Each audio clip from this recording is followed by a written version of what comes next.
Hey guys, this is the Fresh Start Project, where we explore the growing loss of trust in social institutions and how we can break free from broken systems and move forward towards something better. I'm Christian Mislowick, and with me today is Alexander Cortes, AJAC. AJAC is a writer and storyteller, dancer, and personal trainer. He's the author of multiple fitness ebooks, including the Tall Man Training Program, the Skinny Fat Manifesto, and the now iconic Achilles Program. So using these ebooks and nothing else except Twitter and an email list, Alex became a self-made millionaire. So AJAC, thanks so much for joining me today. Thanks for having me on. Yeah, absolutely.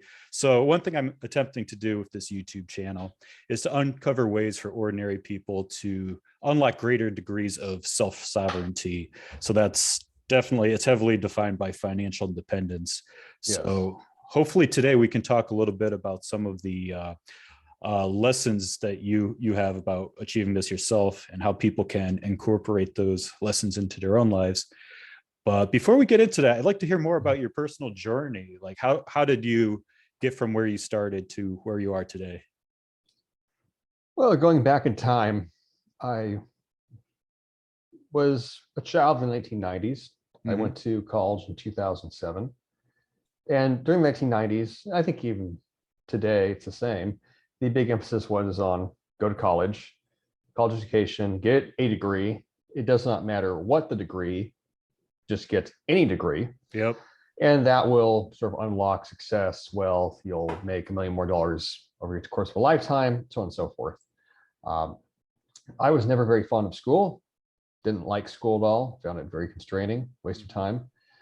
Went to college because my parents really wanted me to go to college, like a lot of parents who are of that generation, understandably. Got the world's most probably useless degree, or one of the most useless, a Bachelor's of Arts in Dance, Performance, and Choreography. Not something that has any real value in the real world. Those were two separate degrees? No, same degree. Okay. Yeah. And I realized probably within the first year and a half of the college experience, going through general education classes, I was at a state school, the very low quality of the teaching and learning that was taking place, that this did not feel like, didn't feel like a valuable experience, did not. At the same time, it's 2007, 2008, the Great Recession's happening, people are losing their homes, saw it happening a lot in my hometown to an immense degree. And I realized that something had clearly gone wrong economically, with the world at large. There was a lot of economic distress. But also it was a red pill moment in that I saw that the majority of adults had no idea how to make sense of the situation. And it seemed very extraordinary to me that something that was supposedly years in the making and that retrospectively seemed so obvious that it occurred, nobody could foresee it happening. Nobody had taken preemptive steps. Everyone was surprised. Yeah.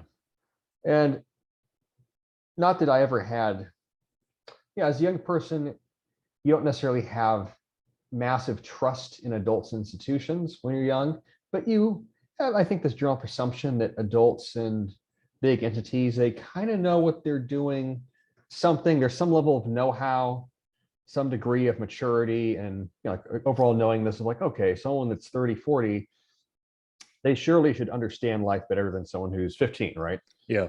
And I saw that wasn't really the case at all. And I knew that I never wanted to be in that position of economic hardship.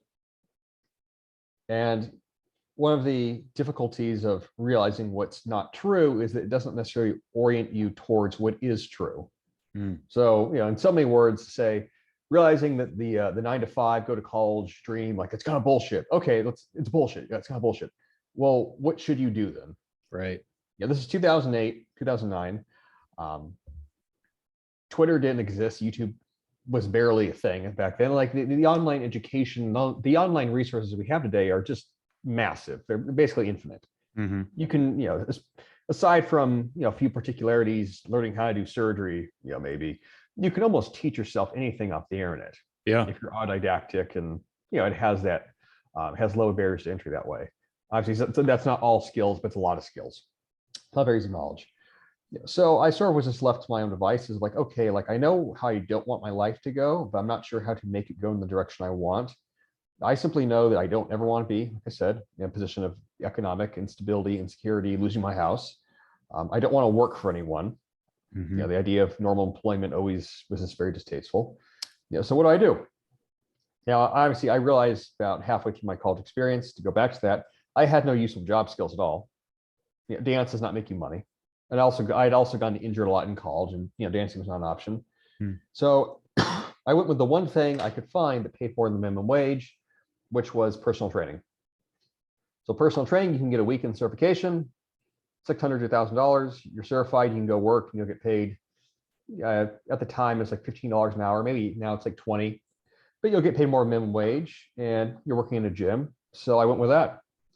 And as it happened, that ended up working out really well, but it was a steady 10-year process of self-education in regards to finances, business sense, studying how the internet works, studying sales, seeing what drives human behavior and the underlying premises and principles. Mm-hmm. And over a period of years, I built up a talent stack of being able to write and market and sell and speak and teach, and having this very deep knowledge base in regards to fitness, exercise science, expertise, that when I finally, at the end of 2016, want to go on my own, no longer work for anyone, I knew that I had all the tools necessary to succeed. But I also acknowledged it would be a multi-year process. Business can happen fairly quickly online. You can go from 0 to 100 in a year. It's still a year of grinding, consistency, day in, day out. So it's faster than let's say, a normal brick and mortar business, but it's not light speed. And for most people now, since I consult and teach people how to build digital product businesses, I'll tell them yes, the first 1 to 3 years is going to be a grind, as I said. You're going to feel like you're spinning in place sometimes, that you're not going anywhere. And you have to be consistent with it. And you have to recognize that you're not going to get an immediate return on everything. You're trying to build this momentum and iterate these skill sets. And if you can't handle that, then this isn't for you. Mm-hmm. So hopefully that answered the question. Yeah. So you were really probably the first generation of personal trainers who were taking the business outside of the gym, because yes, going back to 2008, I remember that I was new to the workforce as well. And if somebody were to say that term to me, I'd say, okay, he's somebody who meets you at the gym and watches you while you do your curls or your deadlifts, things like that, correcting your form. But now you can reach an audience that's infinite. You could help people across the world through the internet. And that was not always the case. No, I mean, personal training, fitness industry in particular was very uniquely affected by the digitization of the world. Yeah. The internet, the web. Why? Because fitness instruction, as you said, historically, it always had to be done in person. Or you could read a book, which had pictures, or you could read a magazine. One time magazines were preeminent, to be published in a magazine was the most prestigious thing you could do in fitness.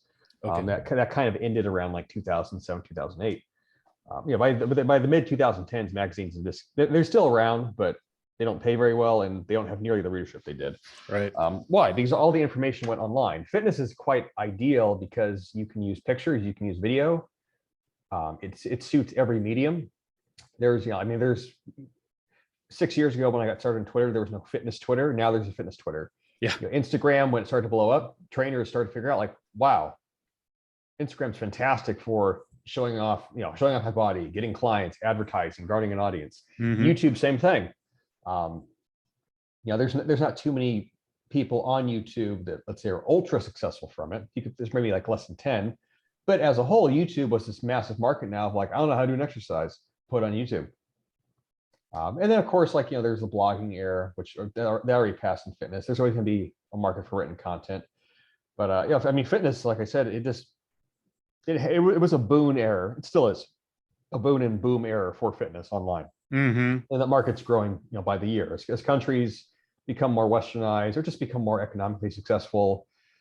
Middle class, upper class market. Fitness is seen as a sign of sort of it's, at least in the United States, demographically, economically, the wealthier you are, the more likely you are to be fit. So it's a sign of status. Most people are overweight in the United States and all Western countries. So being fit puts you apart, does put you in legitimate 1%.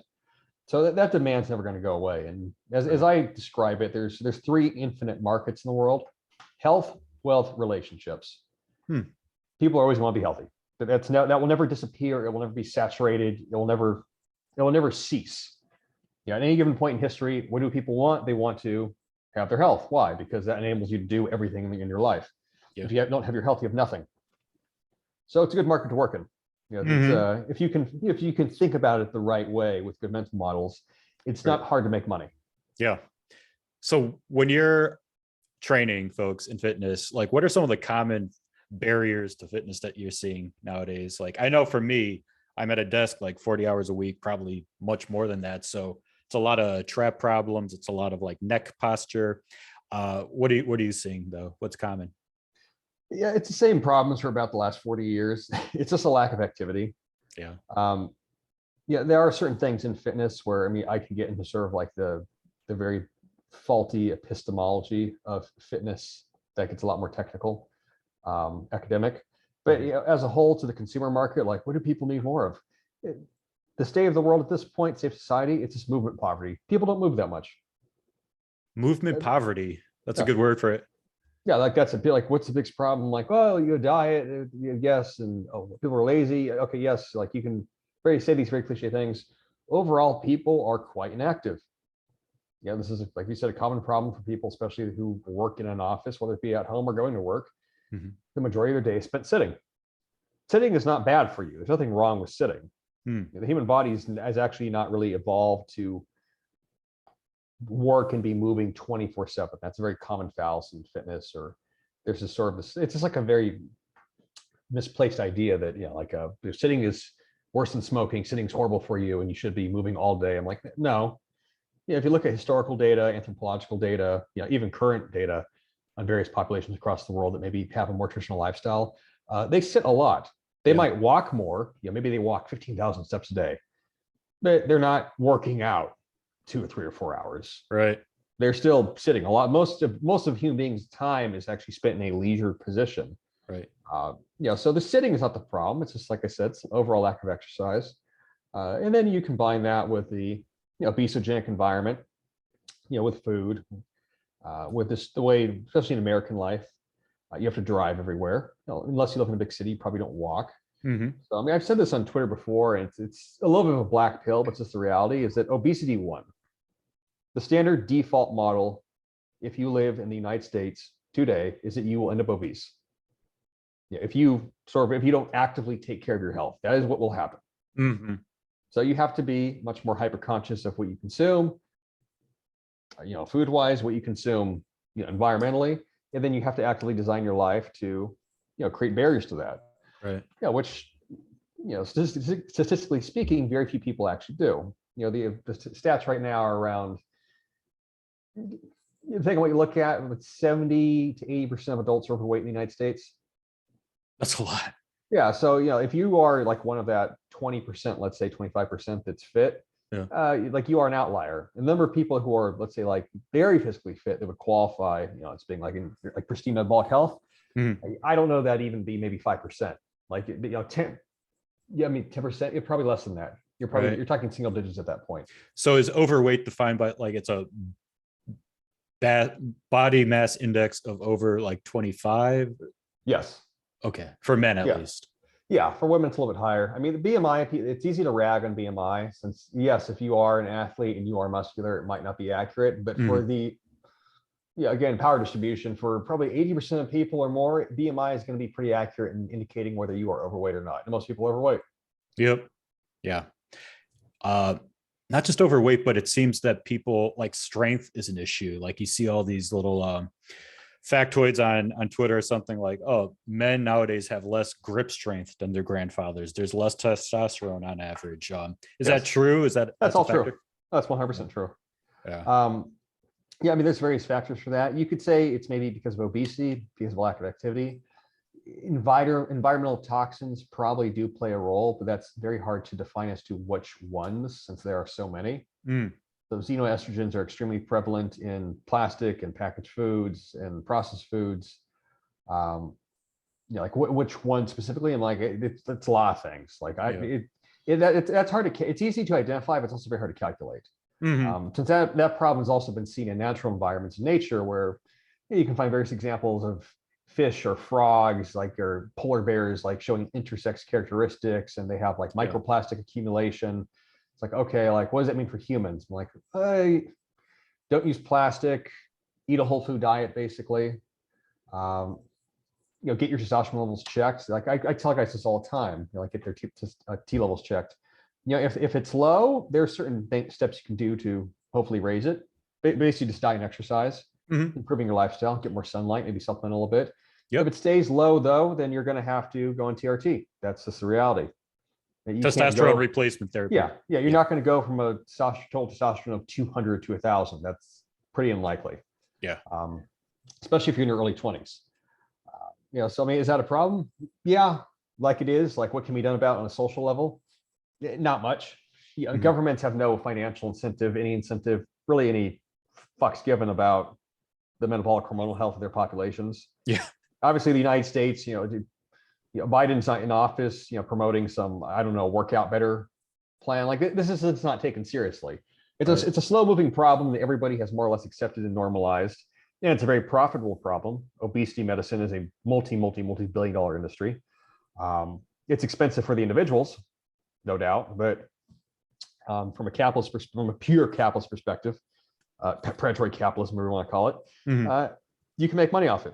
Right. People being sick is something to be profited from. So, yeah, that's interesting. It's like if you think about everything that a human can do, like when they wake up in the morning, all the way to going to bed, it's made up of many little micro decisions, micro actions. And if there's a way to capitalize on those things, like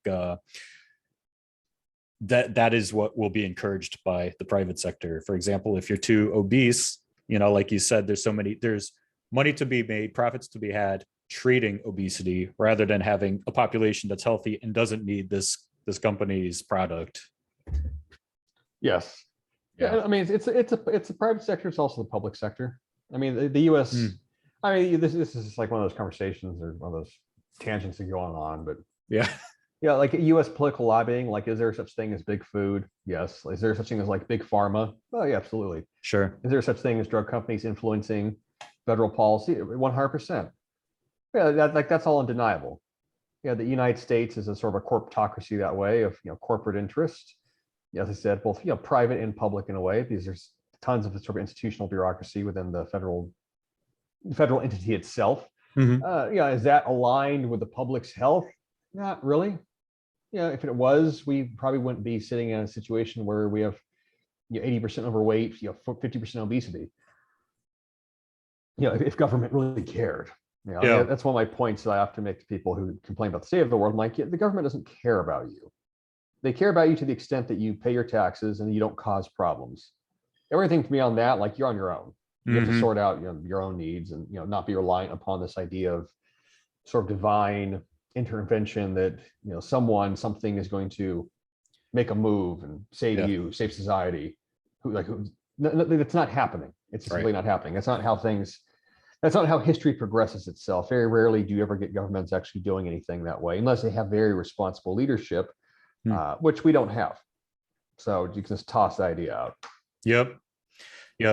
And you think if our biggest problem right now is a obesity epidemic, that's in a way so much more of a blessing than having no food at all. Like a few decades ago, that was a problem in America. And yeah, I mean, it's an interesting problem that way, since historically, for basically all human history, what was the biggest issue with food? It was famine. Right. It wasn't gluttony. Yeah. So we're in a reverse situation because we have such material abundance, economic abundance, that our problem is that we eat too much. Like, it's I wouldn't say it's a privileged problem to have, but it is unique. Sure. Famine. How do you solve famine? Well, you eventually get to a point where enough people die off, and hopefully drastic steps are taken to actually get some more food going, increase food production. Obesity, I don't know, what the end game is for that, honestly. It's like, okay, what is the crisis point that gets hit where this has to be solved? Because typically when you hit if you study history, you'll realize that when you do hit legitimate crises where, the world is legitimately falling apart, truly falling apart, society is in a state of breakdown, decay, violence, famine, people are rebelling, they're burning shit down. At that point, any pretense of ineffective leadership, those people get killed, and someone has to step in and make some actual decisions. that Mhm. are meaningful decisions. But obesity, that doesn't happen. So I don't know how that goes. I We're actually don't. probably, well, I mean, there's many prosperous societies in history, but we are kind of inheriting a situation where we're probably like at the forefront of dealing with this problem, and I think the solution is personal discipline. It's good that we have the abundance at our disposal and cheaply, but now what is the responsibilities we take to make sure we don't overdo it? Overdo what? Overeating. Oh, I mean, like this is sort of just gets very, like, call it bro basic. I'm like, you just have to fucking get your shit together. You don't. Like, Yeah. this is a very yes no situation. It's like, all right, like, why are you fat? Well, you, at some point or another, you've developed the habit of eating too much, Yeah. whether that be, socio-cultural, emotional, psychological. Like, that's the problem. So you're going to have to improve, change the way that you eat. And if you want to get healthier beyond that, you're going to have to incorporate some form of exercise. Yeah. Like, so, this, I mean, this is where when I was training clients actively, like, I was always very blunt, like, how serious about this are you? Because we can talk about the technicalities and the education required, and like, you're going to have to learn, like, oh yes, but if you're not serious, then you're not serious. It's a mute conversation. Right. So you as a trainer, you've probably dealt with many clients in this situation.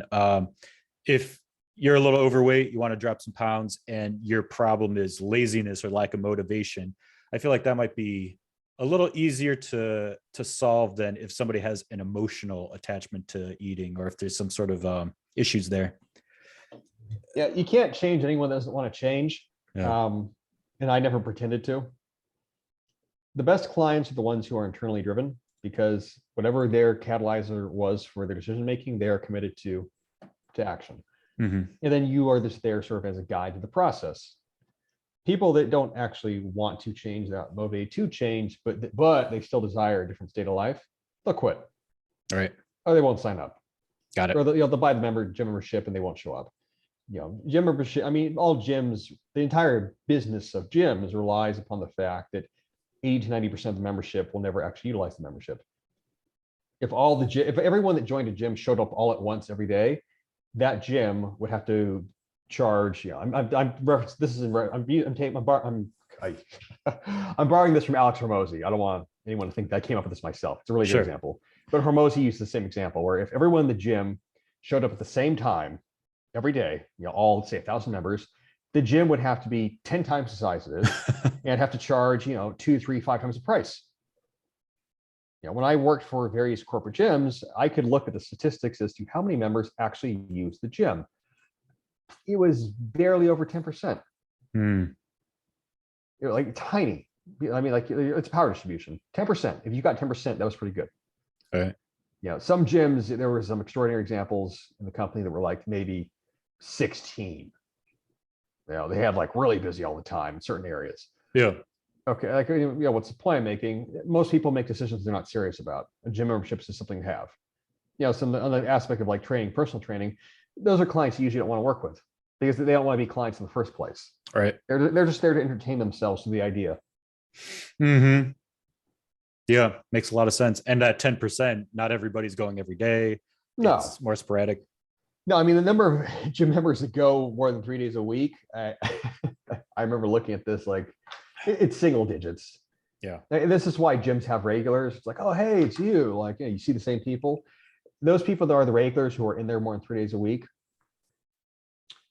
maybe 3-4% of the membership. I mean, probably less than that. Mm-hmm. The vast minority. Yeah, like I say, if you have 1,000 people sent for a gym, let's say it is 1,000, you're going to see the same, probably, like I said, at most, maybe like 50-ish people in there each day. It'll be like probably like maybe like a Dunbar's number. There'll be like 150 people that use it a lot. And then the rest don't use it. Yeah, got it.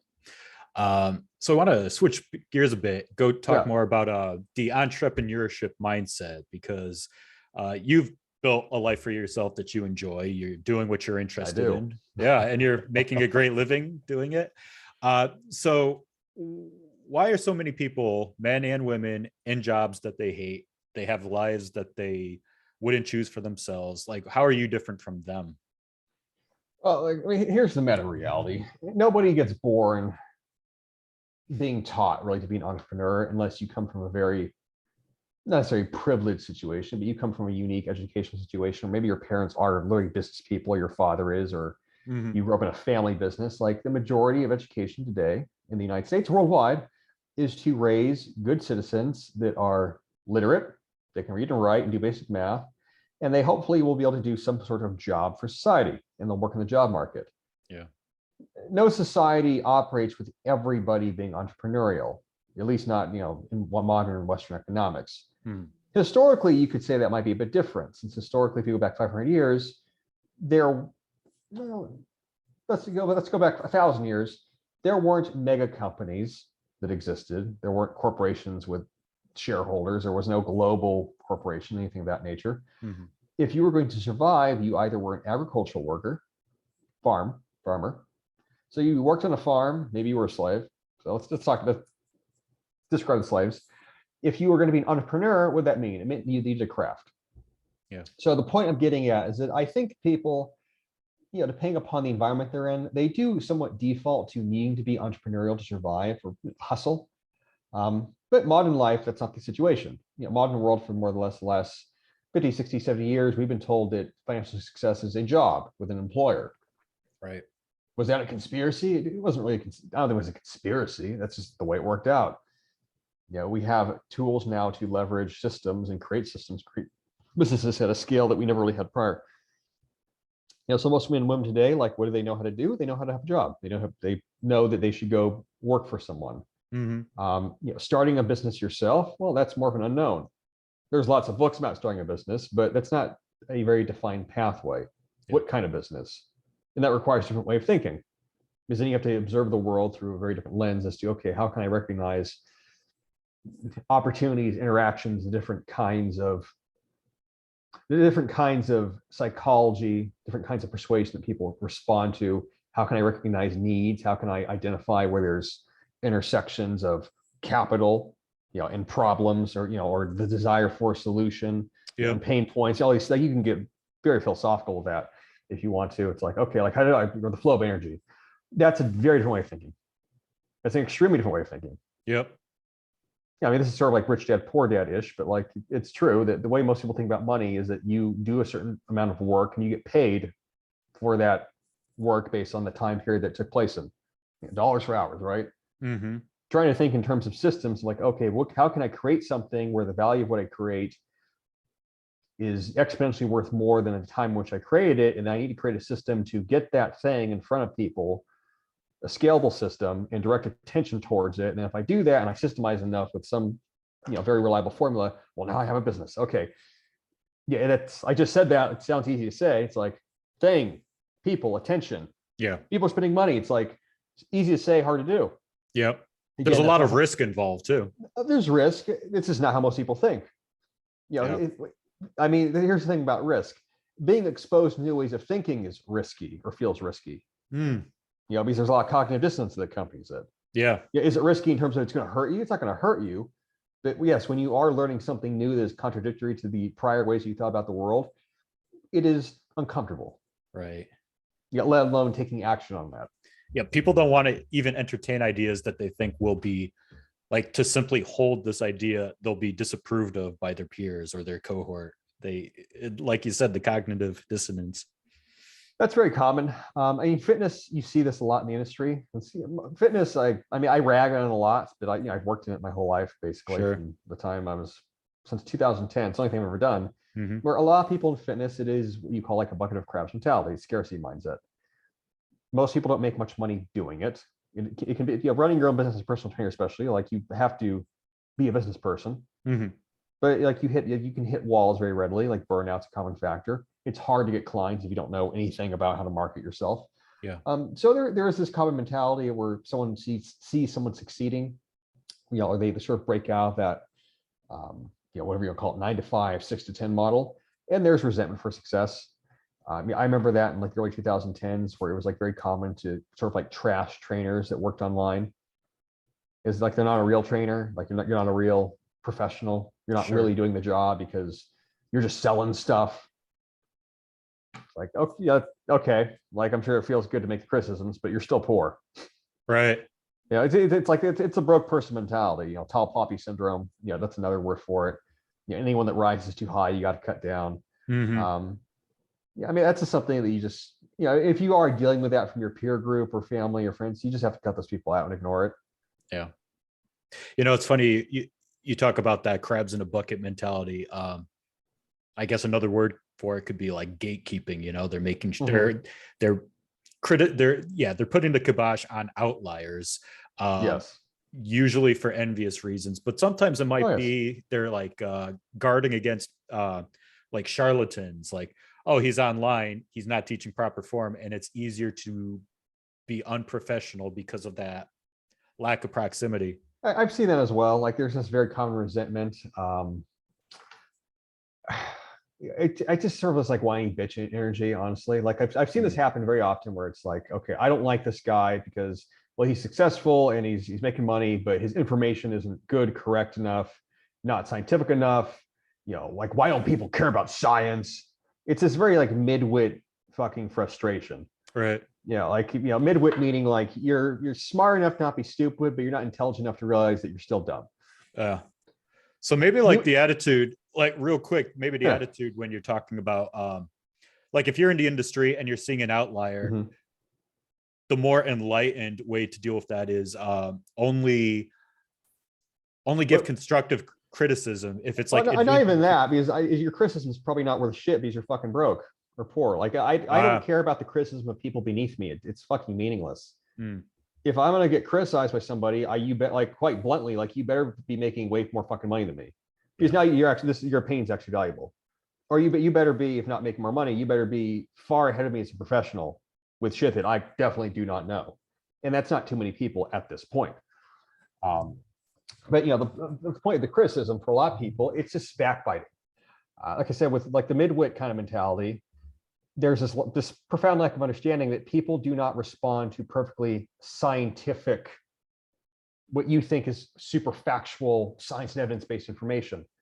Science and evidence itself can change and shift over years and decades, and it does. So this idea that by appealing to people's, I don't know what you want to call it, logic, critical thinking, scientific thinking, that well, that you should deserve to have success, it's fucking bullshit. Human beings respond to stories, they respond to emotions.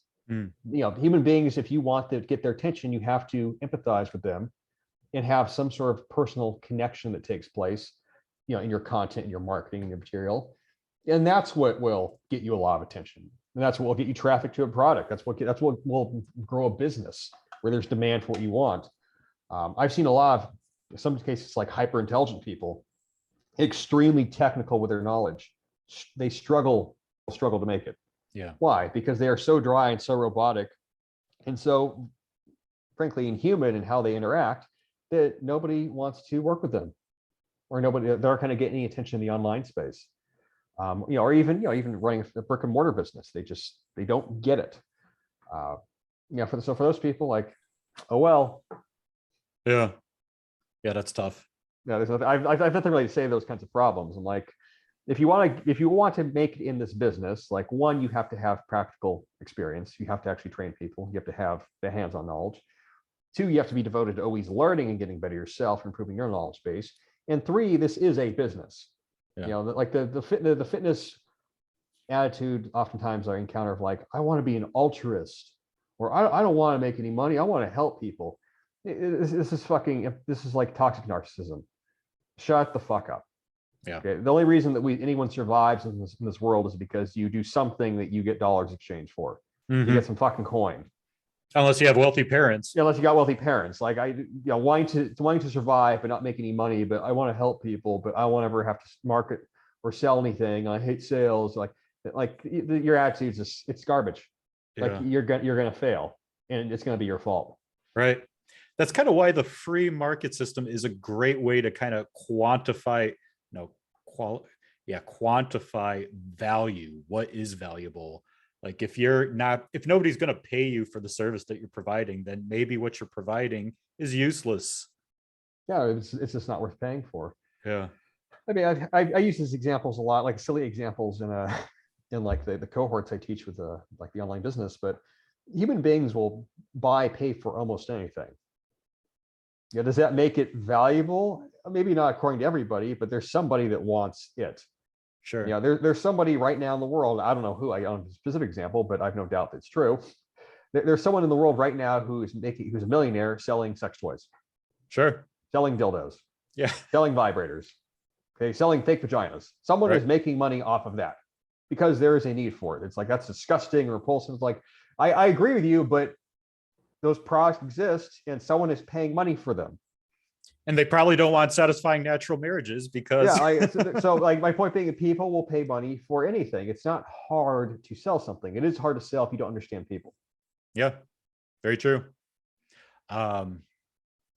You mentioned the cohort. So I'm actually taking your class with Jose Rosado. It's the Wi-Fi money machine. It's how people can make money online selling information products. It's really good. If anybody's interested in using the internet to market their skills, I recommend your course with Jose. Thank you. Oh yeah. One thing that really struck out to me, and I think this is what you said in one of the earlier lessons, is money is energy and energy is infinite. Yes. That was a transformative way for me to understand value and how, well, like you said, that there are people out there who are willing to spend money on what you have to offer. I think a lot of people who aren't either born into this entrepreneurship mindset or like aren't taught by their family, or they're just kind of stuck in like the traditional education system. Like it's very finite. It's very finite. Yeah, it's very finite, and there's a lot of boundaries around thinking. The way, I mean, this is very much economics 101. If let's talk economics. Yeah. How does an economy grow? So if you have an economy, you have a big group of people. Let's say you have 1 million people, and they're doing business with one another. How does that economy get bigger? Well, number one factor is that the population grows. So the more people you have, the more people are going to be buying things, needing things, selling things. Yeah. So there's that factor. Two, the more complex that economy gets, the more moving parts, the more relationships between people, the greater the need for things, for services, for products, et cetera, et cetera. So the more relationships there are, the more demand there's going to be for solutions. So the way an economy grows is that you have a growing population, you have an increasingly complex society, and then if you have that and there's enough food to go around where people are not dying, then some people, not all of them, but some of them are going to get entrepreneurial and start creating solutions for those needs. If you have an economy that's not growing at all, where the population is getting smaller and let's just say the overall structure, the quality and complexity of society is declining, now you're going to have negative growth, which is seen in some countries now today that have declining populations. But overall, world population is getting bigger. There's more human beings now than ever at any point in history, obviously. So all markets, more or less, are growing. Awesome. If things are growing, that means energy is growing. So energy, it's a metaphorical way to think about, instead of thinking about dollars, think about energy. Is it, if I have 1 million people, then I have 2 million people, is that more energy? Yes, of course it is. There's more interactions taking place. So there's more opportunities to buy and sell. Again, buy and sell what? Anything. More opportunities to buy and sell. Okay, cool. Now there's 3 million, 4 million, 5 million, 10 million. Awesome. And what you find as societies get more complex, there is a stratification of income. So you have people who are high income, and they start wanting more expensive things than lower income people. Yeah. So this growth process is happening all the time. If a country, like I said, is growing in population. So, if you can sort of accept the idea that energy then, or money then, money can't be finite. If I have a 1 million person population, I have $1 million, and then that population goes to 5 million people, and I haven't grown the money supply, I'm preventing that economy from growing. So, currency, in that way, it actually does have to be inflationary. You do have to make more. It can't be just a set amount that never goes up, which I would be very willing to argue this with people who think it's supposed to stay the same. Anyway, I don't want to get into that argument. So money supply, the supply of money, that has to increase. Anyone can make more money. You could design a product today and sell that product, and you have now made something valuable by creating demand for that product. That product has a dollar value to it, obviously. Now you are, in fact, making money. You are making something that's valuable. So I mean, this is why economic growth, is predicated on innovation. People have to be making things, have to be creating things, and anyone can do that. The creator economy, like that's why it's such a booming market. you have people, United States, globally realizing like, hey, if I have knowledge and expertise and I can make stuff with it, I can sell it. Yeah. And everything in life, fundamentally, that's business is a sale of some kind, whether it be for dollars, whether it be an exchange, it's a sale. Yeah. And the thing about informational product, like something you sell online, very low barrier to entry. I mean, if you have like the right software, you can create like art or video games or music, and you're selling things that you didn't need to purchase a lot of material, like raw material, to create. No, I mean, this is why I love digital products so much. It's not glamorous. Like it was very popular a few years ago to criticize ebooks as like being bullshit. I remember hearing that like back 2015, 16, 17. It's like, you're an ebook merchant. I'm like, yeah, I am. Yeah. Yeah, because ebooks, guess what? They fucking scale. There's no limitation on how many people can read information. None. So if you create an information product of some kind and you market it the right way where it gets increasing attention over time, how much money are you going to make? As much as you want. Yeah. There's no limit on that. So what were those criticisms that it's like it's not public, it's almost like a self-published book? Oh yeah, of course it's self-published. Yeah. I mean, it's always the same criticisms from people. This isn't real. It's not real work. It's not a real book. It's not actually valuable. This is bullshit. I mean, I never paid much attention to critics. I just find it entertaining. Anytime you dare to do anything that gives you some more financial freedom, there's going to be someone that has a problem with it somehow. I mean, this is why most people are not wealthy. It's like what I call like a poverty, like broke boy mindset. Yeah. It is just like, well, why are they like that? I don't really give a fuck why they're like that. It's just most human beings, like I said, don't aspire to really do more beyond the bare minimum for their existence. I find it very cool when I see people doing things, achieving things. I'm like, wow, this guy's starting a business. This guy's working for himself. Like, they're really trying something. They're going to experiment with an idea. For a lot of people, like I said, like it's both discomforting and they don't think that way. They're not success minded. Again, right. Like my favorite thing, like, oh well, like it's a tangent that's completely pointless about anything.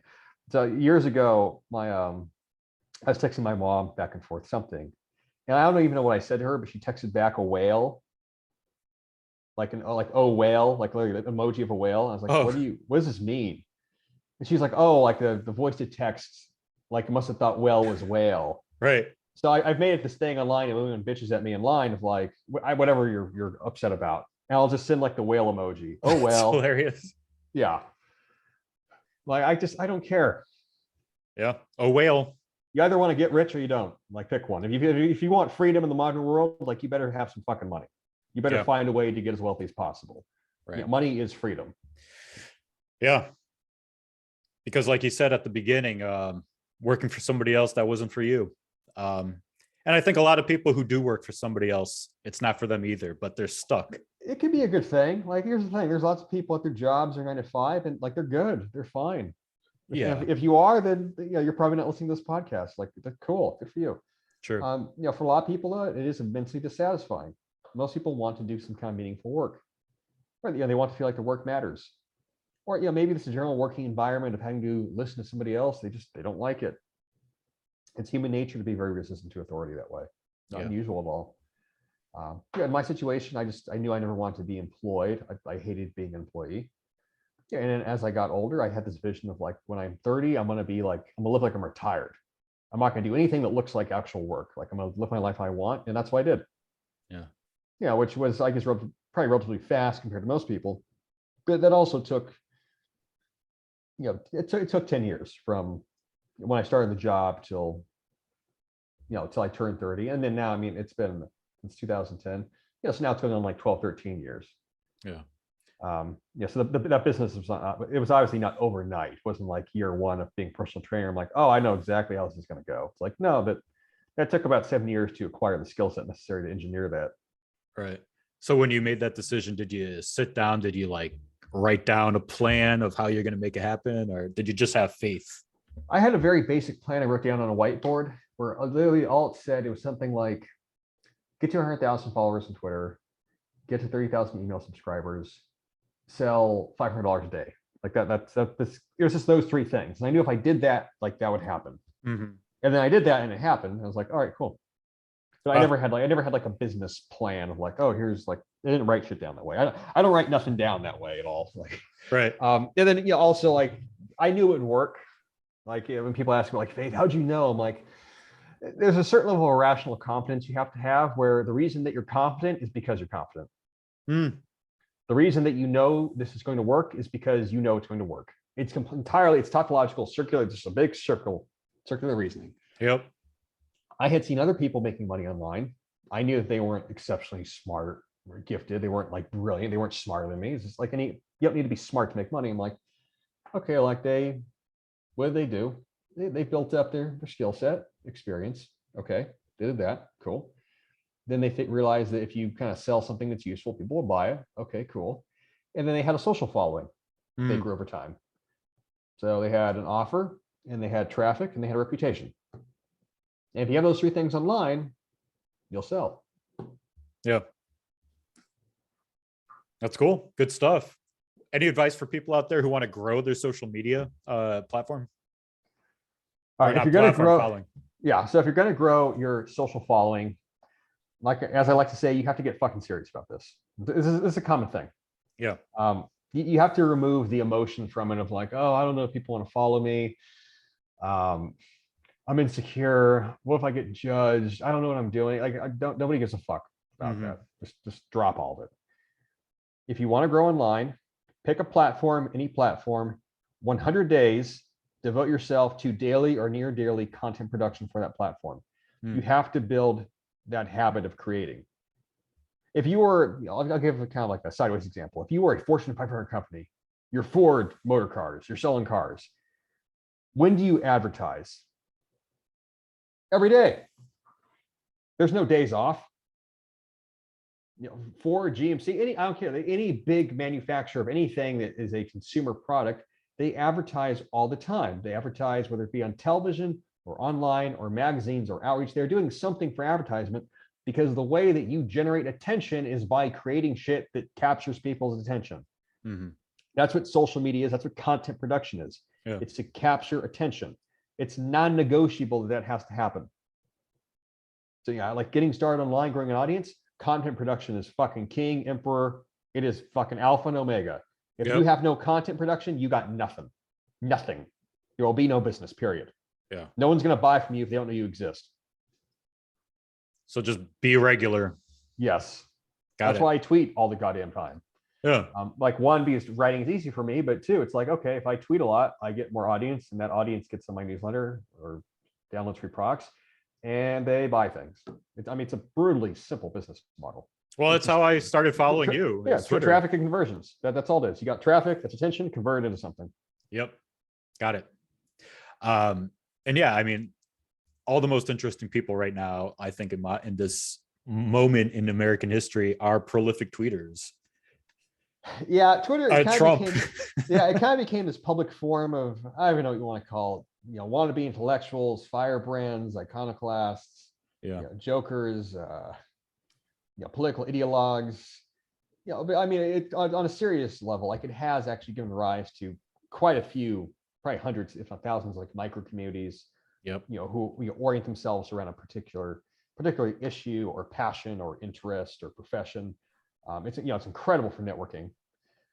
So like, Twitter, if someone is going to be on Twitter, like, yes, take Twitter seriously. If Twitter's not for you, obviously you got Instagram, you got YouTube, you got TikTok. Video is an incredible, anything that's video actually. I mean, I've told people this before. If I was to like restart my business from scratch, I probably wouldn't use Twitter. I'd use like TikTok or YouTube. Why? Because video content stays alive and is much more leverageable as content, far more than tweets are, or written content. It does require more work. Sure. So like, pick the platform that you have a talent for. Right. Yeah. Oh, I love social media. I know there's a lot of criticisms on in the conservative movement about censorship, but even when that occurs, like I've gotten so much value out of YouTube, Twitter. It's just an awesome time to be alive. Like it is so much good stuff going on. That actually brings wild. Lots of opportunity. That very point is actually an interesting one. Like, are we going to hell in a handbasket, or have things never been better? Yeah, it's the best of times was the worst of times. If I vacillate between those two extremes as well. Yeah, I mean, this is the reality. If you study history, most people don't read books anymore. They don't really study shit except like reading tweets and Reddit. Yep. Yeah, you actually study history seriously, and you go back and look at like very bad time periods. It's like, all right, you had like World War II. That was pretty bad. Yeah. Had World War One. That's pretty bad. You go back to like the Circassian genocide in Russia. Most people never heard of that. Yeah, and the Caucasus. Yeah, late 1800s. I'm like, that was pretty bad. Like that wiped out basically like almost an entire population, like almost all of them. You go back to the various Ottoman genocides of the Turks. I'm sorry, not Ottoman genocide, the Greeks, or the Armenians. By the Turks. Yeah. By the Turks. Or the Armenians. That's a pretty shitty situation. It's pretty bad. Yeah. You can go back to various massacres of the Poles. You can go back farther in history to the massacres of the Mongolians, Timur-Lane. Hey, fuck the Black Plague, the Anatolian Plague. Like there have been times in history where, yes, the world has really fallen apart in certain areas, bad.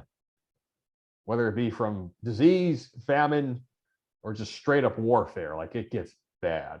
Yeah. Is that how it's going right now for everybody? No. In a few places, yes. Like I will say probably sub-Saharan Africa is pretty screwed because of the incoming sort of supply chain food shortage crisis. Like, I mean, I could get very geopolitical, if I want to. But overall in the Western world, let's say if you are in the Western world or even East Asia, life's pretty good. You have an immense amount of digital resources.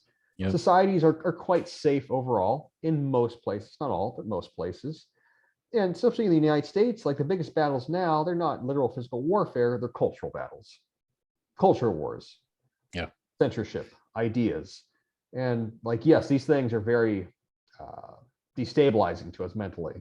It's like, wow, there's people in this country I live in where I don't get along with them. We have nothing in common. Like we have extremely different views on how life should be lived. Like, wow, this is terrible.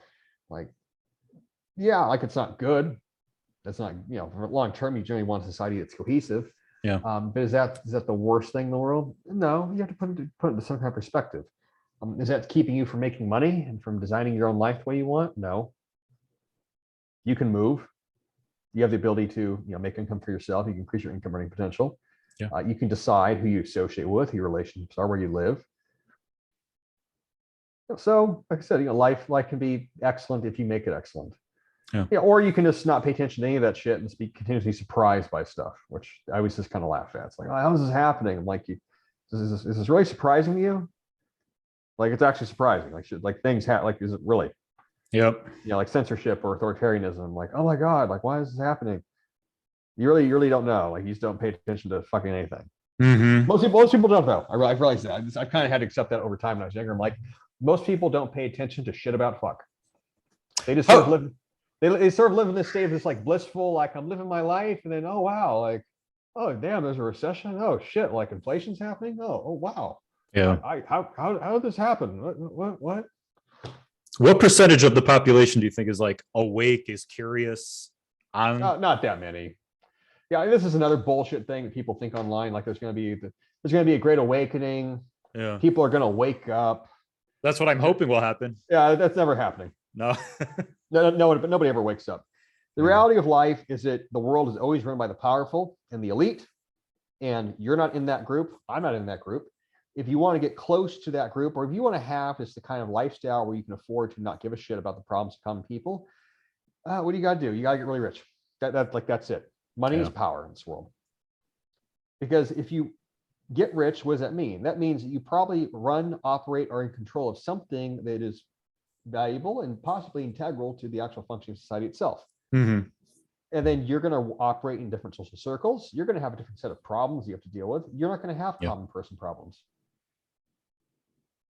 Yeah, that's just how it goes. If you look at human history, study human history, the directions of civilizations, of societies, of cultures, of countries, they are most of the time decided by a very small handful of people.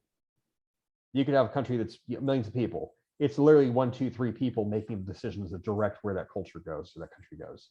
Yeah. And those people are famous historically. They're historical figures. Napoleons. Yeah, Napoleons, the founding fathers.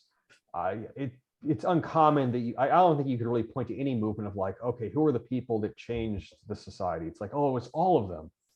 All of them did it. And like, no, it was one or two or three or four or five people, however many, directing the actions of many. Mm-hmm. So what group do you want to be in? I mean, this is very, cliche, but you want to be a sheep, you want to be a lion. How do you want to be a lion? How do you do that? Get fucking rich and don't pay attention to anything that normal people do or their opinions on anything. Because if they were exceptional, they wouldn't be where they are. They'd be, like I said, different level. Right. There's levels to this shit. So let's say somebody's listening to our chat and they're younger, lots of potential, like a high schooler or early college. What advice do you have for them? Number one, you got to think for yourself. Two, the formative rite of passage for all men is to be financially responsible for your own existence. I know that I make this a lot about money, but this is the reality. Like, life costs money. As a young guy, you want to get to working, making money, and paying for yourself as soon as possible. You have to establish that work ethic and relationship with the reality as soon as you can. That shouldn't wait. You shouldn't be in your late 20s, mid 20s, like, oh, I'll finally get like a job. Start fucking working. Everything that you have in life is going to be fucking earned. Like, men don't get shit. Unless you're a star athlete, something, pro scholarship, whatever the fuck. That's 99.99% of men. You don't got inheritance. You don't have a trust fund.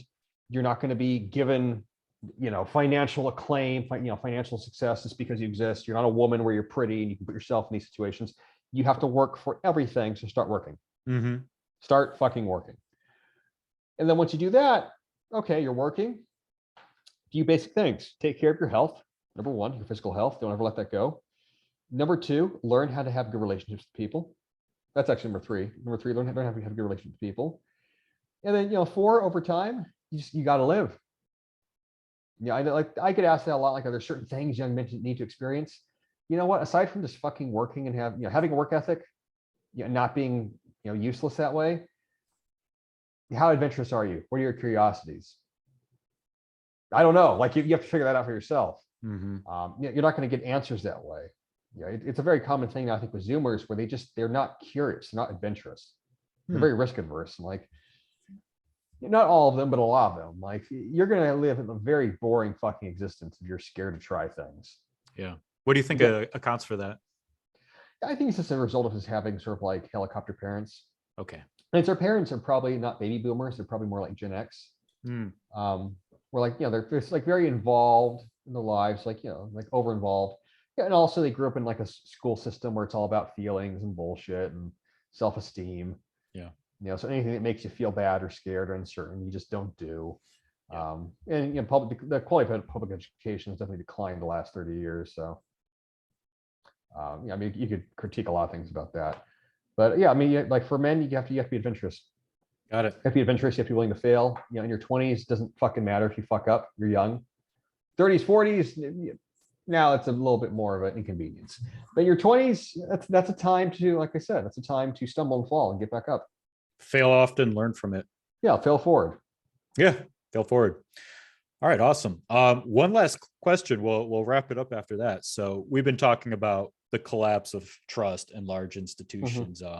Like really most prominently, you see Fauci saying, 15 days to slow the spread or wear masks. Yeah, that was a long masks. 15 days, wasn't it? Yeah, exactly. It's still going on in some places. Yeah. And it's not just lack of trust in government, it's declining trust in many of the other old establishments. I mean, we talked about the food industry, like people are now hesitant about seed oils, things like that.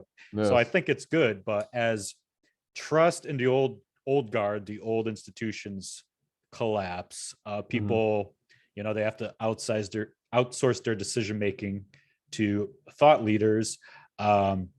Individuals rise up and kind of take that mantle of credibility. So what's a good heuristic or rule of thumb for figuring out who's saying something that's worth listening to, who's telling you something that's just as uncredible as the old guard? That's a good question. Well, I mean, this is all going to be paradoxical. Generally, I think that like the heuristic would be whatever the mainstream says, assume the opposite's true, unless it's not. not all things are false, but a lot of things are false. Sure. Okay. So let's assume that possibly the opposite's true. Who do you go to? You can generally assume that most institutions are full of shit. Again, except when they're not. If you're trying to find good individuals, probably the most credible and best people are the ones where they're neither really accepted by the mainstream nor like the extreme contrarian opposition. So they'll probably be in some kind of middle ground of, hopefully actually intellectual humility, where it's like, hey, like this, that's not correct, but that doesn't necessarily mean that the dead opposite is, like the way to believe. Probably most of all, they won't present the truth as being this binary equation where it's either this or that. Yeah, that actually probably the best recommendation. Find people that don't think in binary. Yeah. I think it's I think it was who wrote The Great Gatsby. It's Fitzgerald. Yeah, Fitzgerald. Fitzgerald. Yeah, I think he has a quote. People who are able to maintain two differing opinions at the same time and not have their head explode are above average thinkers, something to that extent. So like you said, it's kind of thinking in paradoxes, at least considering things that aren't binary. It's a super skill. Yeah, F. Scott Fitzgerald. F. Fitzgerald's a singer. I was like, what? Yeah, I was like, yeah, flipping that around. Yeah, sure. Yeah, I don't know if he actually said that. Maybe he did, but yeah, I mean, probably the bigger challenge beyond holding two contradicting opinions is holding like 10. Yeah, if you travel around and see some of the world, you realize that the truth, like what's true, it can be a lot of things. Multiple things can be true multiple times. It's not always polar. Yeah, we want it to be because it makes it simple to make decisions. We want it to be, but not always. Very true. AJAC, this was a great hour. Oh, good talking to you. But hopefully this didn't come across as sounding too smug. So. Oh, I don't think so at all. I think this is great. So thank you so much for your time today. And if you at home enjoyed this conversation, please like and subscribe. And we'll see you guys next time. Take care. Awesome. Thank you.